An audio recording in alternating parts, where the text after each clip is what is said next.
Whenever you have Chito Vera back inside the octagon against a guy like Cory Sandhagen, we feel like a guy that's always right there on the precipice of a title shot. Vera may be taking the harder road to get there. Not saying this is an elimination, but it does feel like there's a lot at stake on this one. What numbers did you set early on, and where's the money gone so far? I opened the line a little bit higher on the Sandhagen side, probably 5-10 cents higher than the market was.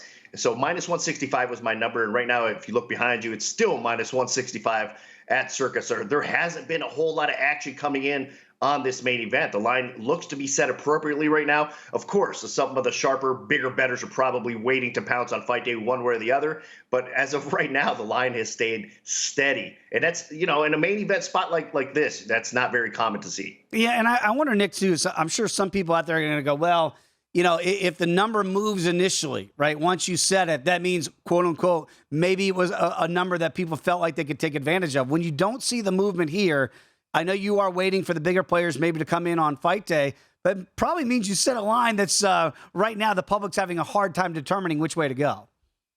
I think so, because, stylistically, these guys match up so well together. It's going to be a competitive fight, and Sandhagen should be a slight favorite. So, yeah, it looks to be the part where everybody's just kind of scratching their heads thinking, man, I don't really see the value one way or the other. Again, we saw the totals. And, again, in the co-main and the main event at UFC 286, they both went to the judges' scorecards. Maybe a surprise, certainly in the co-main event. Here, it's anticipated that it might go the distance. If you want to play it that way right now at DraftKings, minus $1.08 for the fight to hit the cards. If you want to take a shorter route here, over 4.5, it is juiced heavily at minus $1.55, now down to $1.50. So a little bit of money coming back. The plus money right now for under 4.5 rounds at plus 120. Is this the one? Again, we warn people before you make those wagers, the numbers are kind of skewing you towards the over and hitting the cards, and that should factor into which side, Vera or Sandhagen, that you might like here. Yeah, I think both these guys are the type of fighters that are so durable. It's hard to get rid of them. So their conditioning is on par too. So they're going to be there in the long run. So that's why you're seeing this total set so high. Now, that being said, to contradict myself a little bit, they have the finishing ability too. We've seen that time and time again on both sides of it, especially Vera. He's got that kind of power that is underrated at times. He's able to, especially as the fight progresses, kind of do that damage and get the fighters out of there. So I think there is a possibility of a finish here, but I'm just expecting a really classic battle of war that goes 5 rounds back and forth. Just an awesome fight. So I do think it's a little bit more correlated, Sandhagen and over. And then I would think, if anything, it's probably going to be the Vera side and the under. But both these gentlemen could definitely win on the scorecards, or both these gentlemen could definitely finish as well. They have that kind of ability. But I do think more so that the total on the over is probably right. I do think it's a good one when you look at Cory Sandhagen, a guy that we feel like is always on the cusp of maybe getting a title shot. And then a guy like Chito Vera, we just know how tough he is. And it feels like they throw him guys like, the Sean O'Malley, right? And then we saw what he did to Sean O'Malley, his first guy to beat him. So you look at him now, an underdog again here, Chito Vera at plus $1.45 against Sandhagen. What do you make of that number? Because again, Sandhagen, even though he's 3 inches taller, the reach is identical, maybe even a slight edge to Vera. Yeah, I think this is a fight that really has conflicting styles, Dave. I look at Vera as being the dog, being the guy that's got a chip on his shoulder. He's somewhat well-rounded, but he goes in there and does it with toughness and determination, whereas Sandhagen is a little bit more of an artist, uses space more, and though Sandhagen's reach is an inch shorter, he's an inch taller, so there'll be some leverage there. Surely he's got an inch or two on his legs over Vera, and I just look for the Sandhagen movement, and this is a fight where neither of the combatants are from Texas. We're in the larger cage in San Antonio. I think that the more well-rounded skills, the fact that Sandhagen's been in with a higher caliber opponent, much higher than Chito, even though Cheetah has fought some very competent fighters moving into this fight. I think he's stepping up pretty big in this one, and look for Sandhagen to really have his way with him. And I think Sandhagen currently priced is fair, but still offering a little bit of value.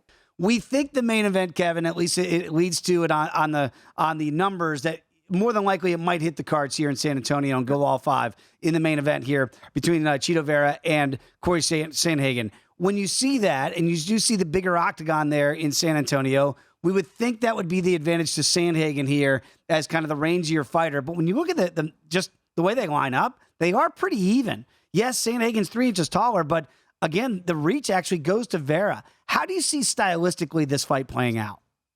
But I'll tell you what, number one, I really love this fight, Dave. I think this fight could be one of the best of the year. We could be talking next year in early January about this being the fight of the year for 2023. That's how good I think this fight can be, given the stylistic matchup. And I like Chito Vera in this. I'll go ahead and take the plus money, but I think he's on a roll the way he's fighting. He's got a lot of momentum going with him. The one thing that Cory Sandhagen said that I agree with is he said he thought Vera had the more power in the fight. Sandhagen said he had every other factor in his favor. I would not necessarily agree with that. I think it's a really close fight, but I think Vera takes this. I think you'll see Vera using a lot of leg kicks. He's got a lot of momentum on his side, and I think that he is a guy that's still on his way up. Where I think we may have seen Cory Sandhagen plateau. That doesn't mean that Cory's not capable of delivering a great performance, because I still think Cory is one of the top 4 or 5 bantamweights in the world. But I don't know that we've seen the peak of Marlon Chito Vera just yet. And I think the confidence that he's fighting with, the performance he had against Dominic Cruz shows you a lot. Dominic Cruz is a guy, you mentioned somebody moving around the cage. Nobody moves better than Dominic Cruz. And look what Chito Vera did against him. So I like Chito Vera. I'll take the plus money on this, but I agree with you. I think this one will go to the card. And so I understand why Sandhagen is the favorite at minus $1.70. My question is, it always feels like Chito is being undervalued. The guy that we always kind of say, well, yeah, he's good, he's tough, but is he really championship caliber? Where Sandhagen feels like he's always had that, he's just next. Do you think Chito is still being maybe undervalued in the betting market here? Oh, absolutely. And the way I would describe this fight is violence, violence, and more violence. These are probably my 2 favorite 135ers on the planet right now. And it's 2 guys that might be the most unique strikers in their division. They both do a lot of the same things really, really well, where Chito probably packs more of a punch and more knockout power. Yeah.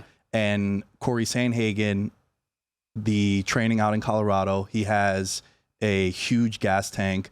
But it's funny, Dave, because Chito always gets outstruck in his fights, but he's basically the Justin Gaethje of 135, where that new meme is going to start surfacing, where everyone's just going to look so bad and so cut up when they fight Chito. And in his fight against Rob Font outstruck him by significant strikes by like 70. Looked but like a horror show. You never would have guessed. So I really like this fight. I think it's fight of the year. I'm so happy that they moved it from the Apex, because these 2 deserve an actual crowd. Yeah. So this is going to be a banger of a fight. Well, moving it away from Apex here in Las Vegas and moving it out to San Antonio, the cage is going to be bigger, right? So Apex, a smaller one, normally would favor a wrestler, obviously, when you get in those closer confines. Does that factor in at all, Nick, to the way you think this fight goes? Are we hitting the cards for all 5 and the distance that I'm sure Sandhagen would like? Vera probably wants to close that distance. Well, it was interesting listening to you talk prior with one of the guests that came on about the judges. Yes. And I think one thing that's going to play out in this fight is how Vera, the look of Sandhagen at the end of this fight, Dave, is going to play a role in the decision. Because, yeah, the significant strikes might be for Cory Sandhagen, but Vera, even if he gets taken down, one of the most active guys off his back. Yeah. He throws elbows, he punches off the ground, and he's very, very dangerous. And I think Vera, it is a fight of the year, in my opinion, already. I think we could just give it to them. It's going to be a 5-round banger, and I love Vera on the decision here. Yeah, you and Kevin Ioli, 2 guys now saying this could be the best fight on any card in the calendar year. That's how much maybe sneaky good this fight could be. You mentioned the damage, and again, this gets into scoring. And again, I know it's been a controversial subject. Certainly, I've been on the wrong side, I've been on the right side, or the winning side, even if you didn't feel like that fight had deserved it. It is damage. That is supposed to be a scoring criteria. So even if Sandhagen, let's say, outscores Vera 3-1, if the bigger shots, or at least the look of damage, is being done by Vera, that is supposed to weigh heavier in the judges' scorecards. Yeah, absolutely. I mean, there's been time and time again fights where a guy has a 4-1 advantage on significant strikes in a round, but with 30 seconds left, he gets dropped. Right. And then it's always, you throw 50 strikes at me, I throw 20, but one of my 20 drops you, cuts up your nose. It's that's all supposed subjective. to score. Right. Yeah, and so again, it is subjective, people. That's what we're getting at.